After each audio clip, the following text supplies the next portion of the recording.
Good. Some of you are awake. That was just a test to make sure you're all here with me, because although I'm very good at talking to myself, I really don't enjoy it all that much, so I just had to make sure you're here. But this really did happen. She calls me and she goes, well, we got the call from the IRS. And they said that if we don't pay up right away, they're going to come and take our house, and they're coming over and they're going to arrest you. She's not in tears, she's not upset, you know, she's married to me, so she knows how this whole thing works, and she already knows it's a scam.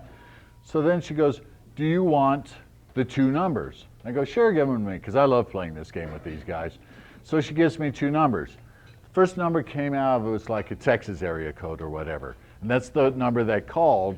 Sometimes it's a recorded message, sometimes it's a live person, and they're saying, you know, we're coming to arrest you. So I call this number back, and what do I hear? I hear click, click, click, click, and then it says, we're sorry, the number you have dialed is no longer in service or no longer available. Well, how can that be? You know, they just called our house, and yet it isn't. And that's actually the very first lesson of this evening, is that the technology and the crooks have gotten so smart, they can make your caller ID say anything they want it to say. Like I said, we talked about scams and shams. The difference between a scam and a sham is a scam is totally illegal, and they literally just take your money and you get absolutely nothing in return for it. So they're just stealing your money. A sham is they're stealing your money more gently. In other words, it's not illegal, it's immoral. So they'll give you a little something for your money, but nowhere near what your money was worth. So they'll send you a piece of paper and call it a report, or whatever the case may be.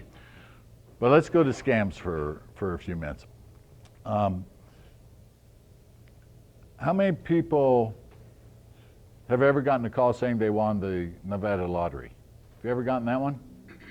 This happens quite frequently in Colorado, unfortunately. There's a real big problem with that. I'll guarantee, absolutely guarantee, nobody in this room will ever win the Nevada lottery.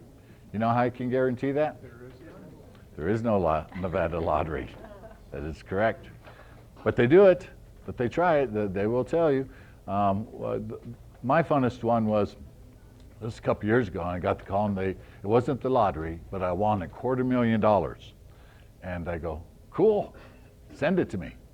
Well, no, we have to do this paperwork, and there's this transfer fee and all of that, and you know, so do you have a Walmart in your city? They literally asked me that. I go, where are you guys calling from? Every city in America has a Walmart, you know? And they go, well, we just need you to go down to the Walmart. And I go, no. Just take whatever you need out of my money and send me the balance. I'll be fine with that. I don't care how much you take. Well, no, sir, we can't do that because we have to get you registered. We need your name and your number and all that stuff. I go, well, you already have my name. You called me. And, you know, just go ahead and send it to me. Well, on and on this went. What I found out, they weren't quite as smart back then as they are today. I was actually able to trace parts of that call, and I figured out where it was coming from. What it was, it's the Jamaican cartel actually runs this particular scheme. They run it out of Las Vegas. I actually traced it in. I figured out who their lawyers were, figured out where their offices were, called the owners of the building to make sure that they were actually in there, and they were, and then I called the Las Vegas Police Department. No, it's not as good as it sounds, trust me. It gets a whole lot worse in a hurry. So I call the Las Vegas Police Department, and I tell them, okay, I know where they're at, I know the building, I know the suite number, I called the landlord, they're in there right now, go get them. I'm sorry, sir, you called the wrong precinct. Go, okay, can I have the correct precinct, please? What's the address again? I tell them, they go, okay, here, you need to call this number. You can't transfer me? No, they couldn't transfer. Okay, fine. So I call the other precinct, go through the whole story. Guy goes, well, this is the right precinct, but you need a detective. Okay, can you transfer me to a detective? Well, they're all out on call right now. Honest to God, this is the way it went. I was handing it to them on a silver platter. I go, well, apparently you guys don't care a whole lot if people are operating out of your city and just ripping off the rest of America. Well, we have so much crime in this city. I can't say the word that I said right about then. It was no, and it started with an S.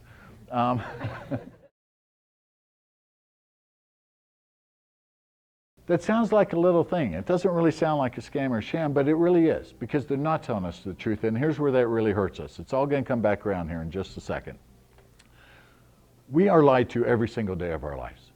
Every single day of our lives, we are lied to, and they're little lies. We've gotten to the point where we expect it to happen. We're surprised when it doesn't happen. How shocked and happy are you when you actually get good customer service?